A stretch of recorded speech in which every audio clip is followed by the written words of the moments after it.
احسان کرتے ہوئے تو اس کا بے شک وہ ثواب کے حقدار ہوں گے، اور ایسا کرنا چاہیے، غریبوں کا خیال رکھنا چاہیے، لیکن اس میں اگر احسان جتائے گا تو پھر مارا جائے گا. ان پر احسان نہ رکھے، اللہ کی رضا کے لیے وہ چپ چاپ کر دے. یہ اعلان ہی نہ کرے نا کہ میں نے اپنا پیٹ کاٹ کر آپ کی تنخواہیں بڑھا دی ہیں، میں تو مہینے کے 30 لاکھ روپے کا نفع کماتا تھا لیکن میں نے 15 لاکھ روپے اب اپنا نفع کر کے، بلکہ 30 کے 30 کماتا ہوں، 15 اپنے لیبر میں تنخواہ میں دیتا ہوں، 15 میں. تو اس طرح کا اعلان نہ کرے. نارملی طور پر وہ بھلے مطلب کہ نفع 30 لاکھ کی 30 لاکھ ہے، اس میں سے آدھے نفع کی اسلام اپنے ملازمین کی تنخواہیں بڑھا دے. کوئی ایسا ہوگا ملانر کہ یہ نفع کی پورا اپنے آمدنی بتا دے؟ ایسا ہوگا بھی نہیں. اصل میں جب 15 لاکھ یہ کم کرے گا نا تو اللہ کی رضا کے لیے کرے گا، تو اللہ کا سچا وعدہ یہ ہے کہ وما انفقتم من شیء فهو یخلفہ، جو اللہ کی راہ میں خرچ کرو گے اللہ اس کا بدلہ عطا فرمائے گا. وہو خیر الرازقین، وہ سب سے بہتر رزق دینے والا ہے. 15 سے 45 ہو جائیں گے اس کے دنیاوی بابا 45 سے انہوں نے مثال دی ہے، انہیں بڑھا دے گا اللہ تعالیٰ، وہ جتنا بڑھائے. جتنا اس میں اور بھی بابا پلس ہے کہ جب یہ ملازمین کو لگے گا نا کہ ہمارا سیٹ ہمارا خیر خواہ ہے، ان کے کام کا انداز اچھا ہو جائے گا، اور خدا نہ کرے اگر اس کی میل میں چوری بھی ہو رہی ہوگی نا تو اس کے ہمدرد بھی پیدا ہو جائیں گے، اور مطلب اس کے دنیاوی نفع بھی کم نہیں ہیں. مگر یہاں پرابلم یہی ہے کہ بعضوں کے نفع اتنے زیادہ ہیں کہ اس کی وجہ سے بھی تنخواہوں میں کمی واقع ہو جاتی ہے. میں ہر ایک کا نہیں کہتا، مگر نارملی طور پر جو کچھ میرا بھی دیکھا بھالا ہے. حالات تو ایسے ہی ہیں، بہت برے حالات ہیں. وہ جیسا چوستے ہیں بیچاروں کو، نوکروں کو، ملازموں کے کہ جس کی انتہا نہیں. اور ملازم طبقہ زیادہ ہے، نوکر طبقہ ہمارے یہاں زیادہ ہے، ظاہر ہے معتدل طبقہ ہوتا ہے. اس میں بعض تو افسر ہوتے ہیں، چلو ان کا تو پھر بھی سمجھے اپنے، جو غریب طبقہ ہوتا ہے نچلا وہ بہت کچلتا ہے، لیبر ٹائپ کا جو ہوتا ہے. اللہ تعالی ہم کو بس مسلمانوں کی ہمدردی نصیب فرمائے. آمین آمین. واللہ تعالی اعلم ورسولہ اعلم عز وجل وصلی اللہ تعالی علیہ وآلہ وسلم. صلو علی الحبیب صلی اللہ تعالی علی محمد. حلقہ نمبر 132 ڈیرہ اسماعیل خان، اشفاق عطاری ولد شیر محمد. اشفاق عطاری ولد شیر محمد، ڈیرہ اسماعیل. ماشاءاللہ. حلقہ نمبر 68 یعنی 68 پاک پتن شریف کے ندیم بن اسماعیل. ماشاءاللہ. یہ حاجی امین، یہ حج، عمرہ اور بغداد شریف کی ٹکٹوں کی قرآن اندازی ہو رہی ہے. جی جی. حلقہ نمبر 3 باب المدینہ، کاشان عطاری بن نواب.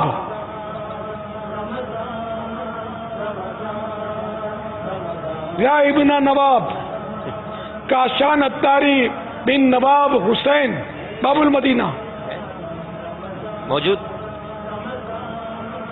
آپ؟ کاشان عطاری بن نواب حسین. ماشاء اللہ. ہاں بھائی لپک کے آ رہے ہیں ماشاء اللہ. ہاں مدینے کے لیے تو بس چلے تو اڑ کے جانا چاہیے.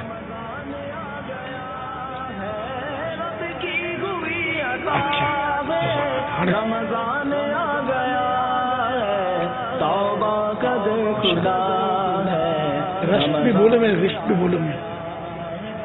اچھا وہ صحیح تلفظ جو ہے نا، امی جان کا مزار، روز پاک کی امی جان کا مزار، وہ ایران کے صوبہ گیلان کے صدر مقام رشت میں ہے.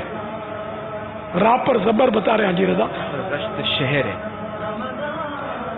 اچھا گیلان صوبہ گیلان کے صدر مقام رشت میں ہے. اللہ کرے کہ ایڈیٹنگ کرنے والے ایڈیٹنگ کرنے میں کامیاب ہو جائیں. فاصلہ بہت ہو چکا ہے انشاءاللہ. دیر بہت ہو گئی نا. یہ ابھی تو یہ جملہ ان کو پتہ نہیں ہوا بیچاروں کو، شاید پتہ نہیں ہوگی. صلو علی الحبیب صلی اللہ تعالی علی محمد.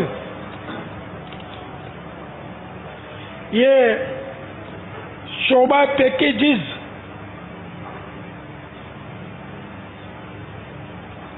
اس کے اندر یہ معلومات نہیں ہے میرے کو. باپا پیچھے اس کی پرچی لگی ہوئی ہے.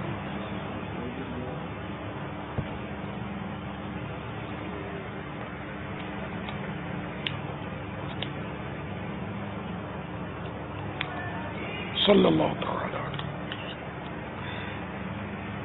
یہ پیکٹ جو ہے، یہ پیکیج، یہ بنڈل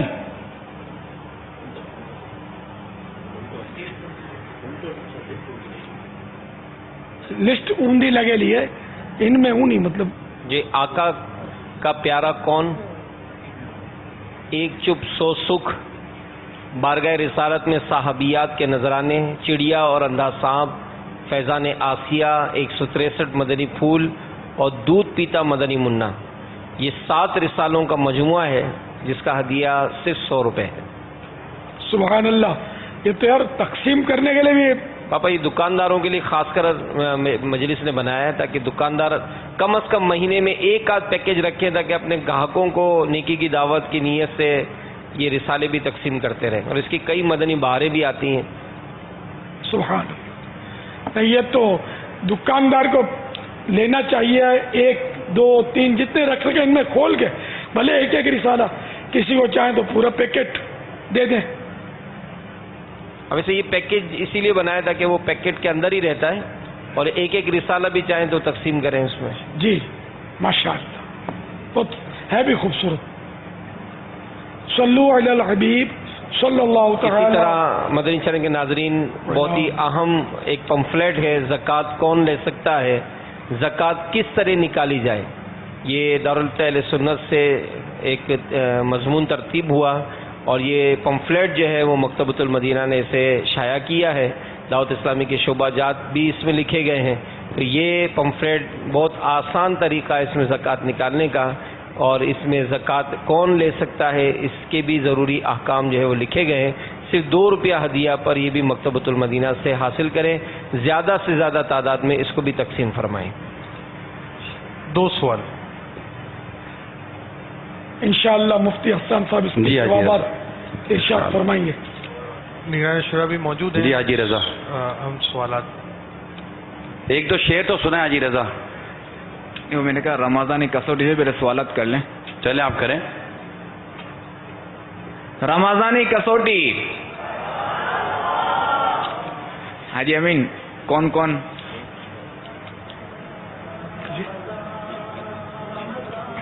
کسوٹی سے پہلا سوالات ہوئی نا. آج سوالات انگری کرے گی. سوالات کر ونو 2 سوال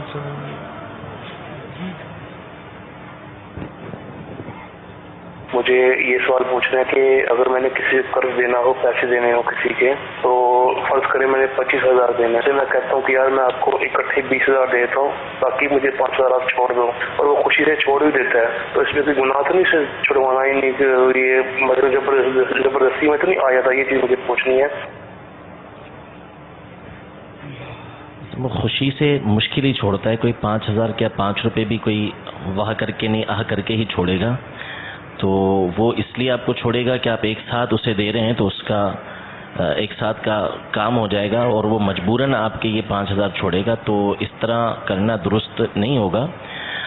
خوشی سے وہ چھوڑے تو وہ اسی صورت میں کہ وہ اپنے منہ سے کہہ رہا ہو کہ بھائی آپ مجھے 20,000 دے دیں، مجھے آپ کے 5,000 نہیں چاہیے. آپ کی طرف سے نہ کوئی اس طرح کی بات ہوئی ہو، نہ مطالبہ ہوا ہو، نہ کسی طرح کا کوئی ایسا اشارہ ہو کہ جس کی وجہ سے وہ مجبور ہوتا ہو. تو بہرحال بہر صورت آپ اس سے 25,000 ہی ادا کریں. جی 20 آتے ہو تو یار چلو 5 گئے، ورنہ 25 سوئے ہوئے تھے. تو جگانے کے لیے بعض بدماش قسم کے لوگ بیچ میں پڑتے ہیں اور اس طرح ان کے سودے بھی کرواتے ہیں کہ اتنے میں اتنے لے لو، اتنے چھوڑ دو. پھر ان بدماشوں کا اپنا کوئی جس میں حصہ ہوتا ہے. یہ سب ناجائز طریقے ہیں. یار 1 روپیہ بھی کون چھوڑے گا خوشی سے؟ اور آپ کے شر سے بچنے کے لیے ہو سکتا ہے بول بھی دے تو میں خوشی سے چھوڑ رہا ہوں، لیکن یہ عقل میں نہیں آتا کہ خوشی سے کوئی چھوڑے. ہاں آپ واقعی بہت غریب ہیں، مسکین ہیں، اور وہ آپ کا دوست ہے اور ہمدردی میں وہ چھوڑ دے 5,000، وہ ایک الگ بات ہے. لیکن یہ نادر صورت ہے، یعنی یہ ایسا کم ہوتا ہے، نادر صورت بنے.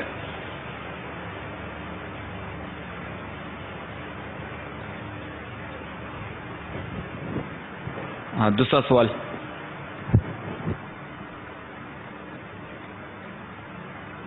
میں سمیر علی اتاری بات کر رہا ہوں فاروق نگر لاڑکانہ سے. میرا سوال یہ ہے آپ کی بارگاہ میں، کیا کسی عورت کے پیٹ میں بچہ ہو کیا وہ روزہ رکھ سکتی ہے؟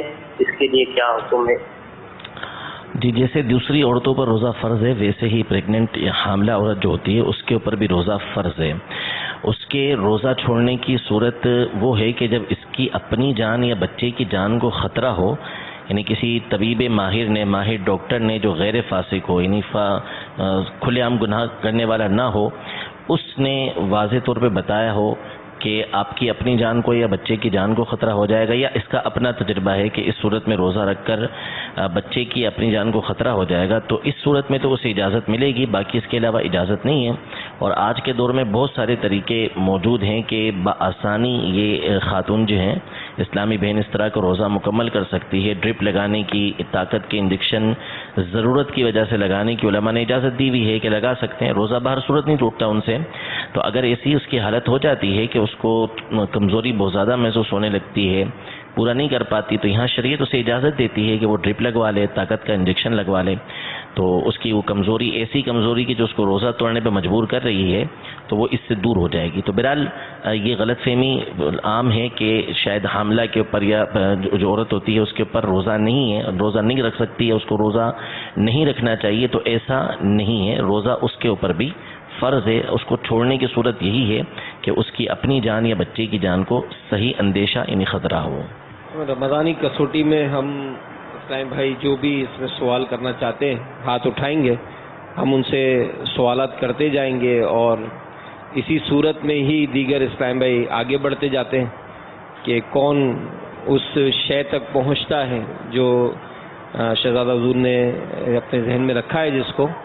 تو انشاءاللہ جیسے ہی ہمیں فرماتے ہیں ہم انشاءاللہ سوالات شروع کرتے ہیں. یعنی آپ خود 11 جائیں گے؟ جی 11 سوالات جو ہیں وہ ہم کر رہے ہیں، اور 11 سوالات میں ہمارے اسلام بھائی جو ہے وہ مطلوبہ جو شے ہے اس تک پہنچیں گے. اور اس میں جو سوالات کرنا چاہتے ہیں وہ صرف ہاتھ اٹھائیں گے، انشاءاللہ مائک ان تک پہنچ جائے گا.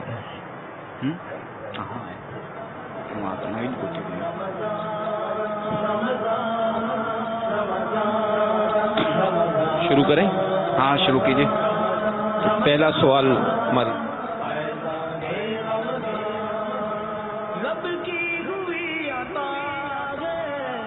السلام علیکم ورحمۃ اللہ وبرکاتہ. وعلیکم السلام ورحمۃ اللہ وبرکاتہ. محمد شہریار اتاری، کیا وہ انسان ہے؟ لا. رمضان آ گیا ہے، توبہ کا در کھلا ہے، رمضان آ گیا ہے، رمضان.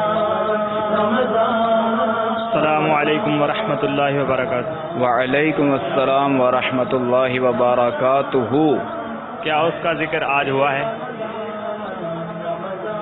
کیا آواز بلند آواز. کیا اس کا ذکر آج ہوا ہے؟ لا. میرے سنت کی موجودگی میں نہیں ہے.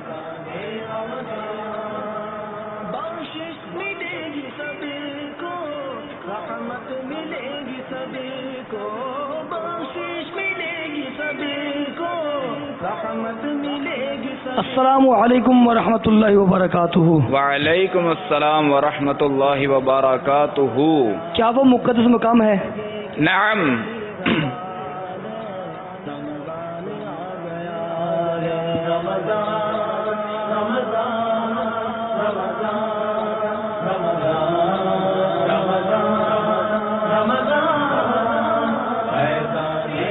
السلام علیکم ورحمۃ اللہ وبرکاتہ.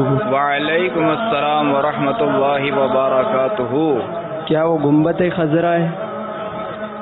کیا وہ مدینے میں؟ نہیں، یہ تو سوال. کیا وہ مدینے میں ہے، یہ سوال ہوا. لا. کرنے لگے عبادت سحری کے وقت مومن، کرنے لگے عبادت رحمت کا سلسلہ ہے، رمضان آ گیا. السلام علیکم ورحمۃ اللہ وبرکاتہ. وعلیکم السلام ورحمۃ اللہ وبرکاتہ. کیا اس چیز کی کسی نبی علیہ السلام سے نسبت ہے؟